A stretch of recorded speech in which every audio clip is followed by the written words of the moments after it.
It's the 2022 World Cup.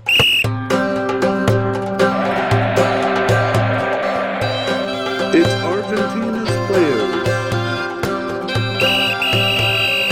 Hello and welcome to the International Soccer Preview by Soccerphiles Canada. I'm Kevin and today we'll be looking at Argentina's squad for the 2022 World Cup.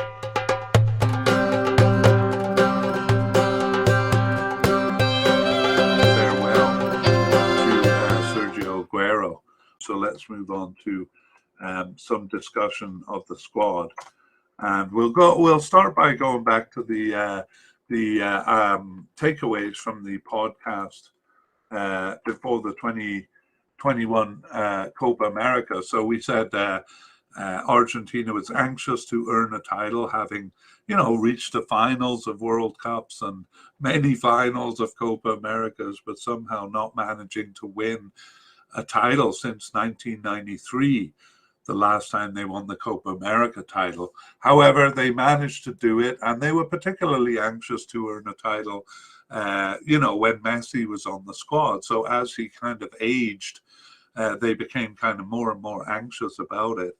And I think it's a big thing that they have now won a title. And my feeling during qualifying was they looked a lot more relaxed and comfortable as a team. So I think winning that title is very significant. Especially will affect the attitude they come in with. We talked around their conflict. Again, I'm not dead sure what the conflict was, but with the Football Association, I think, that almost caused Messi to retire. That seems well behind them now. And so both of these factors, earning a title and overcoming whatever conflict that was, is significant in that they seem a lot more comfortable. And the third prong of that fork is too much Messi. Well, you could have a long discussion about whether that was the problem and part of the reason they didn't win a cup for a long time. But certainly things seem to be sorted out because, again, I don't think it was Messi kind of demanding the ball. He seems a fairly humble player on the field. But I think it's just he's such a big name that, people look up and think, oh, I better pass it to Messi and, he can make the best of it. I think now what we saw during qualification and even during Copa America is the talents of other players coming out. Perhaps Angel Di Maria. That's part of the reason maybe he came back to the squad is that other players are shining more, not at the expense of Messi, but kind of all of their boats rising as the team improves as a whole. And it doesn't seem to be rotating around Messi, even though he is at the center of a lot of plays. It doesn't seem to be players just wanting to pass the ball to him, but rather showing their own talent. There is an issue to consider also in terms of aging players, which we'll talk about a bit more specifically later. But we've seen in the player-by-player podcast that, or in the player-by-player section of the media cast here, that we have Otamendi in defense and Di Maria and Lionel Messi, three of their biggest players, all 34 or 35 years old. And is that a concern? I mean, it doesn't seem to be because they're doing very well. But, is it possible that their age will show in the cup? Okay, well, we don't need to talk too much about club affiliations other than to say Argentina's club affiliations are fantastic. They're with most of the players are with top teams in Europe, kind of championship winning teams like Manchester City, Paris Saint-Germain, Atletico Madrid, Barcelona. Do they have anyone with Barcelona anymore? No, they do not. nevertheless, there's basically no kind of small teams, and sadly, none of them actually play in Argentina, except for Frank Armani, who's with River Plate. So um, it seems like they make more money in Europe. So if they're successful enough, they get out. They do have Julian Alvarez with Manchester City. Sergio Aguero used to play there. Yeah, I mean, I could name the teams, but I'd basically be naming Champions League groups if I did that, because all of them play for those kind of teams. A couple of smaller teams like McAllister is with Brighton in England, and Emiliano Martinez is with Aston Villa. A couple of players like Betis, Feyenoord, maybe kind of second tier teams, but that would be the lowest they go. So tremendous club affiliation, which suggests tremendous talent on the team. Let's move on to talk about their age and experience. So again, I have this little kind of statistical thing that I'm working on, and I'm not sure. I'm not that confident that it's telling me all the information that I want, but let's see how it goes. So they have under consideration 43 players. So sorry, this is players called up since 2020, and this is a rough figure, because I'm sure I have a couple of mistakes in there. But players called up since 2020, they have 43. And the most interesting way to look at this is to compare it with other teams I've done. So I have about 12 teams in the mix here. Let me just check. Yeah, so the average there is 52. So most teams on average are looking at about 52 candidates. Keep in mind that they will have to lower this to 26. So that means they'll basically have to cut half of them. And we'll see by this stat and by the others that Argentina really doesn't have a big problem as far as that goes. They have a fairly stable team. And so they won't have a lot of difficult decisions to make. I'll fill in the other stats and talk more about that.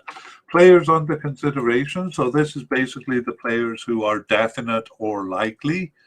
No, definite, likely, or possible players under consideration. So there are a few outside chances. There's always a couple of the unlikely players who might come into the squad and surprise us, or even a player who we haven't mentioned and isn't even on the radar yet, who, suddenly comes into good form in the last couple of months before the Cup and manages to make the team.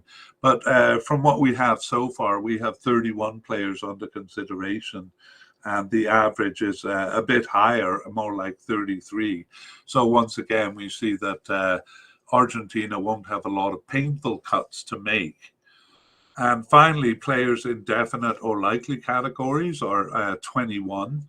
So, if we take those players as reaching the Cup, they would only have to add 5 players from the possible kind of category to that. So compared to a lot of teams, I should give the average. The average for that is, just give me a second, and I'll calculate it.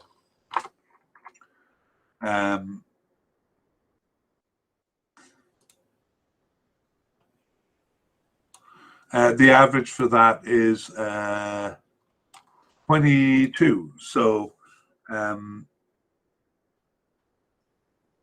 so they're right around average for the number of definite and likely players they have. So actually that doesn't yield a lot of information. It's more informative when it's well above average or well below. But in general, Argentina is below average and has kind of a more stable group of players than other teams like the US that are still considering a lot of players and will have to make a lot of cuts.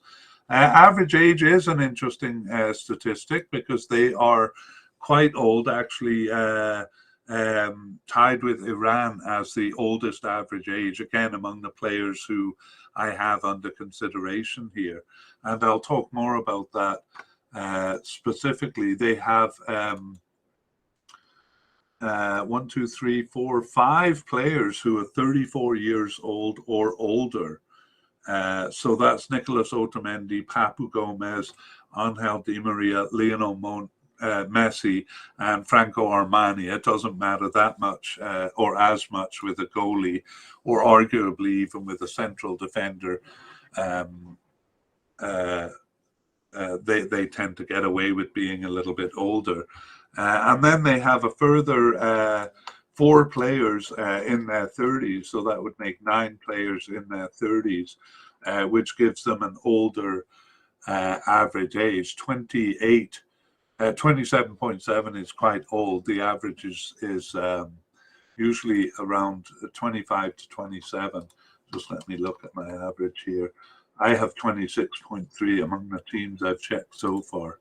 So an older team, but sometimes I've seen older teams, what they maybe lose in kind of youthful speed, they kind of make up in maturity and experience. So it doesn't necessarily tell us that much. It is interesting, though, that Julian Alvarez at 22 is their youngest player. So they don't have any young players. So we might take this to mean that they're probably going to have to rebuild after this cup. And I have seen actually quite a few young players who have appeared on the bench or who seem to be like on the underage teams right now. So I don't think they'll have a problem rebuilding. Okay, in terms of caps, they have 30.4 on average. That includes a couple of Lionel Messi with 162 caps, Angel Di Maria with 122 caps, Otamendi has 91, and then just only 6 players who have less than 10 caps. So kind of going hand in hand with the age thing.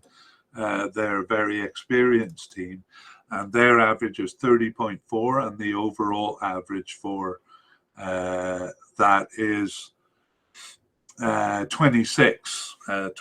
So they're well above average. So we could say a more experienced squad than most coming into the cups. I'm still trying to work on making the goal data a bit better, but they have 165 total goals. That works out to 5.3 per player on average. So all this kind of adds up to mean that they're a high-scoring team. Qatar is the only team that kind of beats them in this area, and they're ahead of other high-scoring teams like the Netherlands. So we can expect quite a few goals from Argentina. In terms of individual scorers, I've mentioned during the player-by-player podcast that both Messi and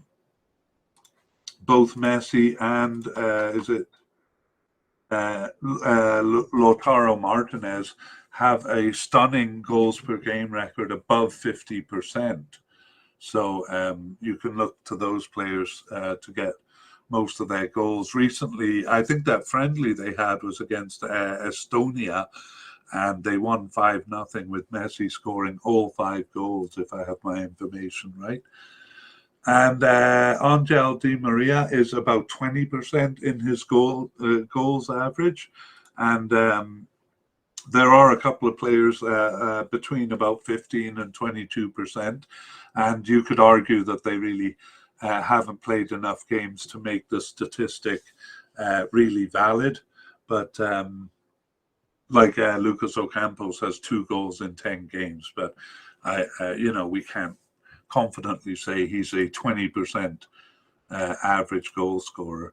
But anyway, the more than the average, which is impressive for Lautaro Martinez and Lionel Messi, or equally impressive as that is just the sheer number of players who have above 10%. So 1, 2, 3, 4, 5, 6, 7, 8, 9 players who have more than 10%. So I'm pretty confident that that's higher than most teams. So making the argument that Argentina is a scoring team. All right, let's move on to players and issues. Oops, I'll just add that information to the graphic because I forgot to. So 27.7 for average age, 30.4 for average cap, both of those higher than most teams. 165 total goals, which averages out to 5.3 per player, those much higher than most teams. All right, well, not a lot of issues on Argentina. There are a couple of decisions the manager has to make. One is Otamendi's age. Is that going to catch up with him? Well, it certainly hasn't seemed to. As I said during the main podcast, it kind of looked like it was catching up to him when he was at Manchester City. But he seems to have been rejuvenated after that, both with Argentina and with his club. So despite being 34 years old, he's holding down a starting position for Argentina. So it looks like that will continue into the Cup. He's the only definite we have as a central defender, which brings us to our next point. Who is the central defender who plays alongside him? Well, I said at the beginning or near the beginning of the podcast that it's becoming a bit of a fashion rather than to have the same two players, say, in the central defense or in the central midfield every time.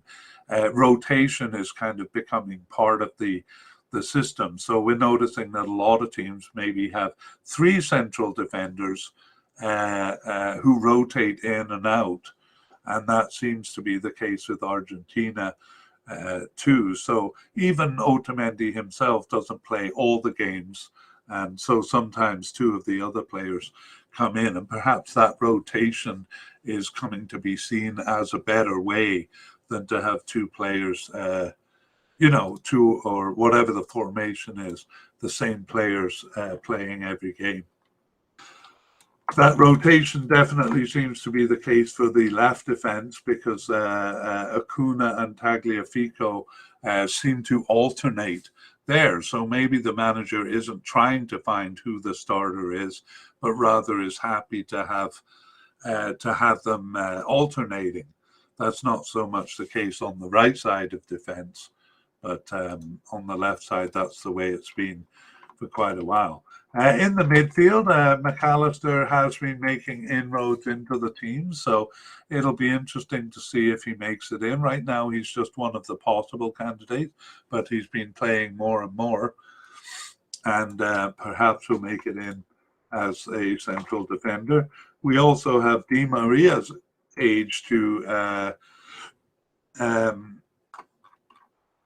consider. He's 34 years old. And is that too old for a midfielder? Well, it seemed to be the case in the 2021 Copa America and with his clubs before that, because at least for Argentina, and for Man United, he was more of a substitute, so seemed to be aging out. But like Otamendi, he seemed to find a bit of freshness and has been a starter recently. In the attack, Messi's age is also a concern. 35 years old. This may be, will almost certainly be his last World Cup. Perhaps not, but 35 years old is quite old, especially for an attacking player who are expected to run a bit more. Mind you, he's wily enough that the guy has a map of what's going on the soccer pitch in his head, so he may be able to just kind of stand still and direct things for years to come. But anyway, the age of those three players are a bit of a concern, especially in terms of after the Cup and going forward. Let's take a look at some of the new players that they have. So in defense, central defense, we have Marco Senesi. I won't repeat everything we said in the player-by-player podcast, but He's very new to the team, just one cap in 2022, so this tournament may come too soon for him. One of the younger he's 24 years old and has been on the team since 2019, so he's never made a tournament though. One of the players kind of working his way into the team is Alexis McAllister. So I said above, it'll be interesting to see to what extent he kind of inserts himself into the lineup, perhaps even to the extent of gaining a starting position. Lucas Ocampos, a left winger or sometimes a left forward, is with Sevilla in Spain. So club affiliation wise, he looks like he belongs on the national team.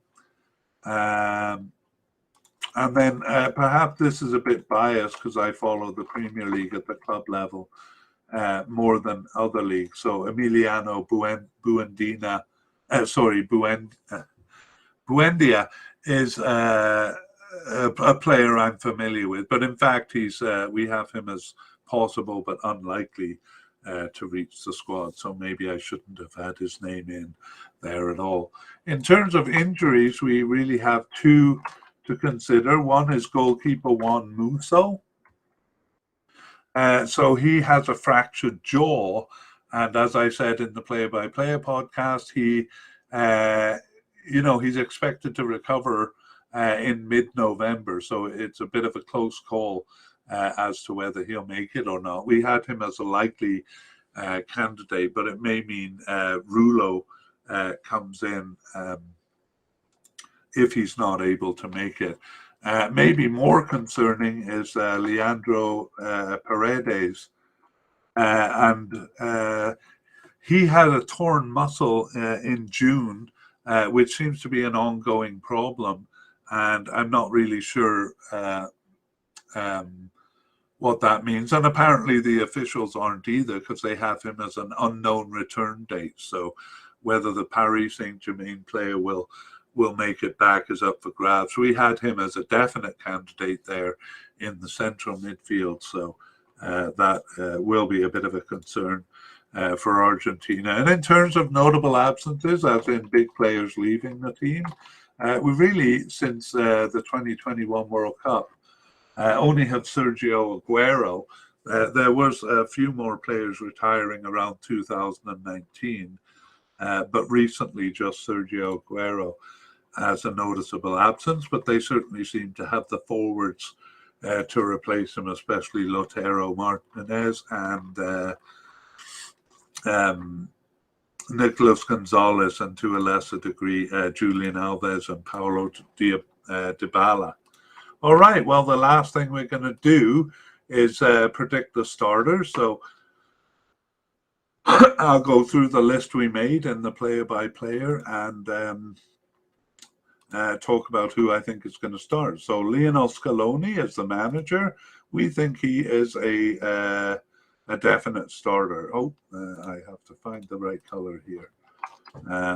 Lionel Scaloni will lead them through the cup.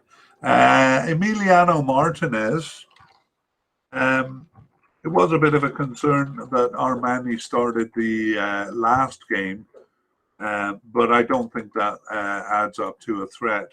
So we have Emiliano Martinez as a starter, and Armani is almost certainly going to be a substitute. And then we would have thought so for Juan Musso, except his injury will maybe open the door for Geronimo Rulli there, but we won't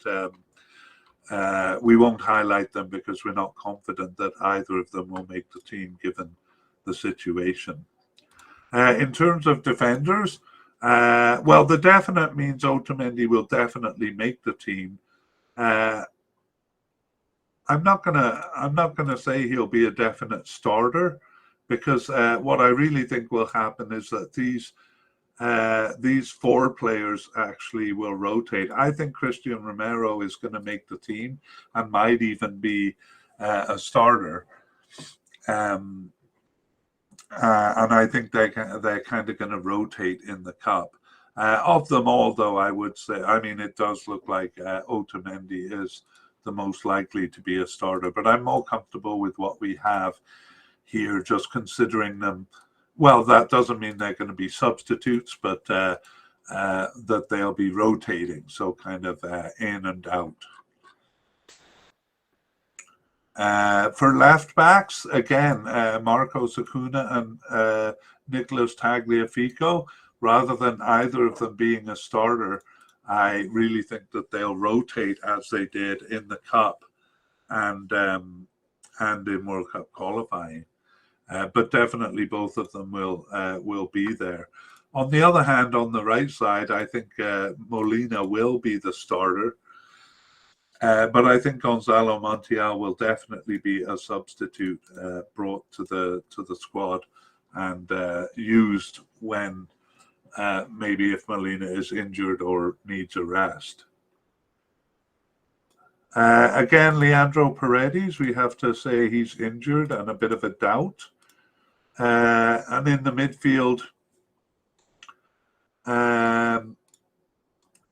again, maybe I'm not familiar enough with the team to say so. I think Guido Rodriguez and Ezequiel Palacios will definitely be selected, but I don't see any of them as firm starters yet. In fact, Alexis McAllister might get in. And in terms of central defense, right midfielder Rodrigo de Paul, I think he'll be a starter, and he may start in central defense. So as far as central midfielders go, this is how I see it, with De Paul as a definite and Rodriguez, or De Paul as a starter, and Rodriguez and Palacios as again, not substitutes, but kind of not the regular starters, maybe sharing the role a bit. And I would even add McAllister in there too. For left midfielders, Giovanni Lo Celso. I think he will. That's a tough one. I'm not confident enough that he's going to be a starter to say so. I think he's a definite to make the squad, but they haven't used him enough, or maybe the formation that suits him enough for me to say he's a definite candidate. I'm also not confident that he'll be a substitute either, but I do see him as someone like the ones we talked above, starting some but not all of the games. So I'll just, I guess I've been using blue for that, so I might as well use blue. Angel Di Maria is almost the starter in my mind. I just kind of worry about his age, but he has started 9 of their 13 games. So I think so. I think he's really the left winger. I think I'm going to call him as the starter with a bit of hesitancy as the left winger. Sorry, he's on the right now, I said in the Player-by-Player podcast, playing over on the right. And as the right attacking midfielder or right forward. So I think he'll be on the field. Of course, Lionel Messi will be a starter, and I think Nicolas Gomez will also be a starter. And Lautaro Martinez. Actually, I only have him as a likely candidate to reach the cup. I was a bit worried because he missed the last match there. I'm inclined to call him a starting forward as well, but one of them would have to go because Di Maria is often starting as a forward. So maybe I'll put Lautaro as a sometimes starter. Maybe I have to create a different color for someone who's definitely a substitute, because there are players who are definite to make the squad, or least likely to make the squad, but they'll definitely be substitutes.